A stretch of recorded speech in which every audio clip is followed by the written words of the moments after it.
Chapitre 15. Verset 1. Tous les publicains et les gens de mauvaise vie s'approchaient de Jésus pour l'entendre. Verset 2. Et les pharisiens et les scribes murmuraient, disant, « Cet homme accueille des gens de mauvaise vie et mange avec eux. » Verset 3. Mais il leur dit cette parabole. Verset 4.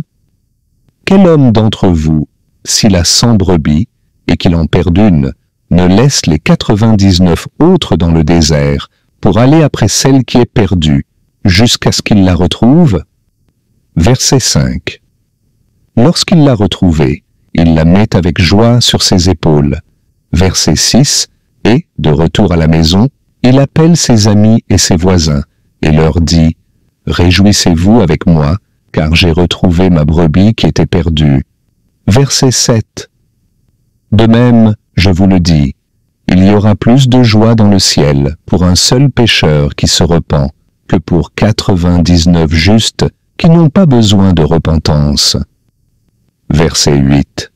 Ou quelle femme, si elle a 10 drachmes et qu'elle en perd une, n'allume une lampe, ne balaie la maison et ne cherche avec soin jusqu'à ce qu'elle la retrouve. Verset 9. Lorsqu'elle l'a retrouvée, elle appelle ses amis et ses voisines et dit « Réjouissez-vous avec moi, car j'ai retrouvé la drachme que j'avais perdue. » Verset 10. De même, je vous le dis, il y a de la joie devant les anges de Dieu pour un seul pécheur qui se repent. Verset 11. Il dit encore « Un homme avait 2 fils. » Verset 12. Le plus jeune dit à son père « Mon père, donne-moi la part de bien qui doit me revenir. » Et le père leur partagea son bien. Verset 13. Peu de jours après, le plus jeune fils, ayant tout ramassé, partit pour un pays éloigné, où il dissipa son bien en vivant dans la débauche. Verset 14. Lorsqu'il eut tout dépensé, une grande famine survint dans ce pays, et il commença à se trouver dans le besoin. Verset 15. Il alla se mettre au service d'un des habitants du pays, qui l'envoya dans ses champs garder les pourceaux. Verset 16.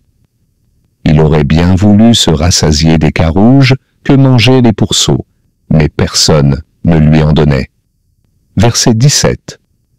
Étant rentré en lui-même, il se dit « Combien de mercenaires chez mon père ont du pain en abondance, et moi, ici, je meurs de faim. » Verset 18. Je me lèverai, j'irai vers mon père, et je lui dirai, « Mon père, j'ai péché contre le ciel et contre toi. » Verset 19. Je ne suis plus digne d'être appelé ton fils. Traite-moi comme l'un de tes mercenaires. Verset 20. Et il se leva et alla vers son père. Comme il était encore loin, son père le vit et fut ému de compassion. Il courut se jeter à son cou et le baisa. Verset 21. Le fils lui dit, « Mon père, j'ai péché contre le ciel et contre toi. Je ne suis plus digne d'être appelé ton fils. » Verset 22. Mais le père dit à ses serviteurs, « Apportez vite la plus belle robe et l'en revêtez.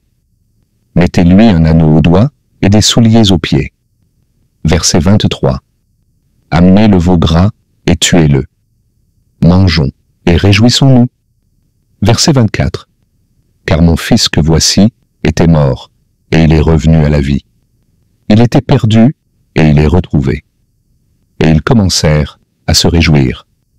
Verset 25. Or, le fils aîné était dans les champs. Lorsqu'il revint et approcha de la maison, il entendit la musique et les danses. Verset 26. Il appela un des serviteurs et lui demanda ce que c'était. Verset 27. Ce serviteur lui dit, « Ton frère est de retour, et parce qu'il l'a retrouvé en bonne santé, ton père a tué le veau gras. » Verset 28. Il se mit en colère et ne voulut pas entrer. Son père sortit et le pria d'entrer. Verset 29. Mais il répondit à son père, « Voici, il y a tant d'années que je te sers, sans avoir jamais transgressé tes ordres, et jamais tu ne m'as donné un chevreau pour que je me réjouisse avec mes amis. Verset 30. Et quand ton fils est arrivé, celui qui a mangé ton bien avec des prostituées, c'est pour lui que tu as tué le veau gras. Verset 31. Mon enfant, lui dit le père, tu es toujours avec moi, et tout ce que j'ai est à toi. Verset 32. Mais il fallait bien s'égayer et se réjouir, parce que ton frère que voici était mort, et qu'il est revenu à la vie, parce qu'il était perdu, et qu'il est retrouvé.